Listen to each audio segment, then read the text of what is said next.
to my channel, Rue's Life. So the weather here, as I'm sure the rest of you in the UK are having, is just awful. It's just rained and rained and rained and rained. So the horses are normally living predominantly out at this time of the year, but we've just had to do a run to the feed merchant and buy some hay and get them all in.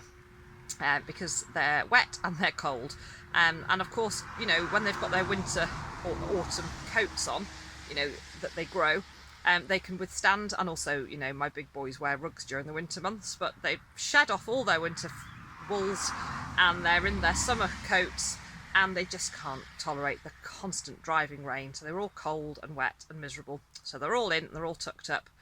And I am now in the polytunnel, and that is one of the advantages. There are many advantages of having a polytunnel, but for me, one of the great advantages is, regardless of the weather, I can still come in and garden. I've got a bit of weeding to do. We're tying back some of the potato foliage because it's falling over and it's sort of encroaching and stopping the sun from light from getting to some of the other plants, and it's also just getting virtually impossible to get past. I'm going to do a little bit of harvesting, and I'm going to do some jiggery pokery with a few plants, which I'll show you as I'm going, that I've grown from seed, and I need to put them into larger pots. So I'll show you what I'm up to. So here we have just a little mini harvest. I've got a really lovely crop of carrots and a few strawberries and my first courgettes. So I'm really, really happy with that. And then if I just spin you around, you can just see everything's really looking good in here. It's green and lush. We've got lots growing. We're harvesting sort of little and often and enjoying eating. The tomatoes are looking really good. I've nipped out some of the side shoots. I probably should have nipped a few more out, but they're going upwards and they're not too bushy. So I'm hoping for lots of tomatoes. The beans here, these are runner beans. They're really going bananas, so I'm hoping to take this top here, which is actually looped round, and last year we actually had it all the way up, and it went along the crop bar at the top there, so I'm hoping to do the same and get a really good harvest from those. I've done a bit of moving around. I've moved the potatoes and the salad mix over here, and I've actually moved the spinach across a little bit, simply because it was getting impossible to get between the two rows, especially when you've just watered. You end up with really soggy legs. So just done a bit of moving around. I'm going to do some weeding, and then I'm going to plant. I've got some pumpkin and some squash here, which are a little bit cramped in those pots now. So I'm going to plant those on into larger pots, so one pot per plant. These are some marigolds, which also need to be moved, and then there's some carrots here that also need planting.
So here we are.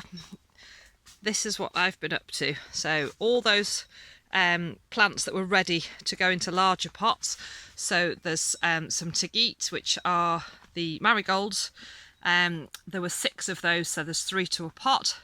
I've got 4 pumpkin and 4 squash, so there's 1 each to a pot. I'd planted some spring onions in a pot, and there's 3 little stragglers. But I figured they deserve a chance. I really struggle with things to get rid of them. I don't know if I'm the only person that struggles when, I don't know if it's a girl thing or if we're all like it. When it comes to pricking out and getting rid of the little ones, I always feel so sad. So I try and make everything grow. So there were 3 little spring onions in a pot, so I've put them into that pot to give them a bit more of space, and hopefully they'll grow, and then we could. I never have a problem eating them. I just have a problem getting rid of them when they're teeny tiny. Now these are carrots, and you will probably think it's an incredibly peculiar way to grow carrots, and I don't normally put them into cells like this. So many years ago I started growing my carrots by growing them in a tray, and then when they started to germinate, I would prick them out and then eventually move them into a bed. Now, I'm fully aware that that is not really the way to grow carrots, and that most people would just direct sow into a bed, but I've found this to be really effective, and I'll just remind you again of the little crop I had earlier. So these are carrots. Now, I'm sure I could get bigger, longer, chunkier carrots, but the way I grow my carrots, I get these lovely, tasty, reasonably sized carrots. So my peculiar system works, so I'm going to stick with it. So because I have such an issue with getting rid of them when I prick them out, I have sown on these carrots. I've actually put them into the bed. I'll show you in a moment. And these were just what were left over in that tray. So I've spaced those out a little bit, and I just had this lying around, so I've put 1 in each. And at some point I'll plant them into the bed. And I actually find it a really good way of successionally sowing carrots. I find that they get to a point in these and they don't get too much bigger. And then when I harvest from the bed, then I plant the next lot in and continue. And it just means we've got a continuous supply of fresh carrots. So let's just have a little walk around the polytunnel. So there again is my little harvest from today. So let's do this stage by stage, step by step, a little bit slower than my whiz round earlier. There's a big wagon going past, so I'll just wait for a moment. So we've got the tomatoes in the corner here. They're all looking really good. We've got the cucumber, which are looking good. There was 1 little plant that didn't do so well, but it's there. It's got a leaf on it. It may or may not grow, but the others are starting to come. In these baskets here, we've got some radish. These are my 3rd succession of radish. I don't know, my hand's in the way there, isn't it? If I just move the foliage, don't know if you can see. Yep, there you go. There are a few radish coming through there. I find them really effective in hanging baskets, and it's just, I sow them, pick them, eat them, sow them, pick them, eat them, because they're so fast to grow. This is rocket up here. We have actually been picking it quite young and eating it. Same thing again, I grow it, sow it as a seed in the basket, grow it, eat the young leaves, and then when they start to get bigger, take the whole crop out, eat what we would like, give the rest to the chickens, and then start again. This basket is currently empty. It did have the baby beet bull's blood, which are lovely for the salad leaves, so that's been cleared out, and I do need to pop some compost in that, and I'll probably do some more of the same. And then down here, I'll just move you around. So the lettuce, there's a selection of lettuce in the left-hand side there, and the Lollo Rosso on the right. We've got the Charlotte potatoes in there, broad bean, runner bean, which, as I say, are doing fabulously, and they are running away. The peas are doing brilliantly. If I just zoom in there, you can see we're getting some peas there. Won't be long before we can eat those. The strawberries are doing fantastic as ever. Here are the courgettes, which are just wonderful. I love growing courgettes. I mean, look at that. How can you not love that? Along the back of there is some chard. You can just about see the chard there. I think it is going to suffer with the courgettes flopping all over it, and the spring onions in there are desperately trying to grow, but it's nothing, you know, it's growing, and once these are finished the others will either do or they won't. Beetroot in those baskets there. These spring onion are delicious, we just pick them as we need them.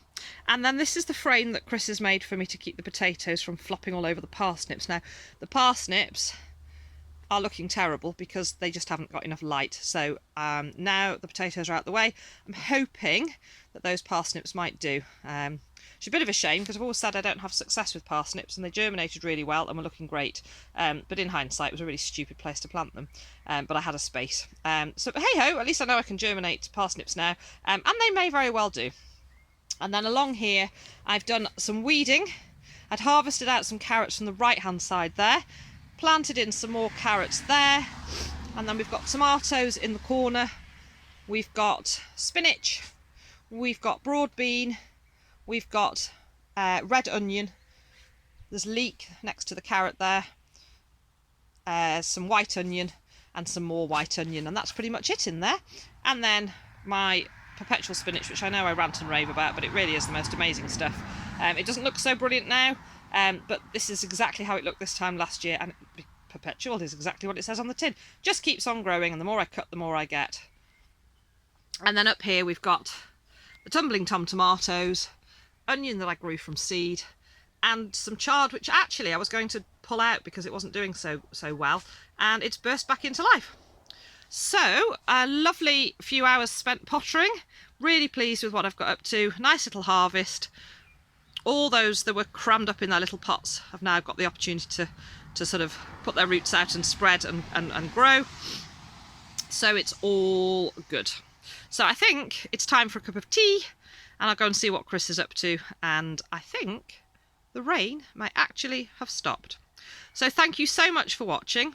I know there's a few of you that are new to my channel, so thank you ever so much for subscribing. If there's anyone watching that hasn't subscribed and you like what you see, please give this video a thumbs up. Please consider subscribing and hit that bell to get notifications of my updates. I hope you're all having a lovely time despite the weather, and I hope that you're managing to, you know, grow. And take care, and I'll see you all soon. Thanks for watching. Bye.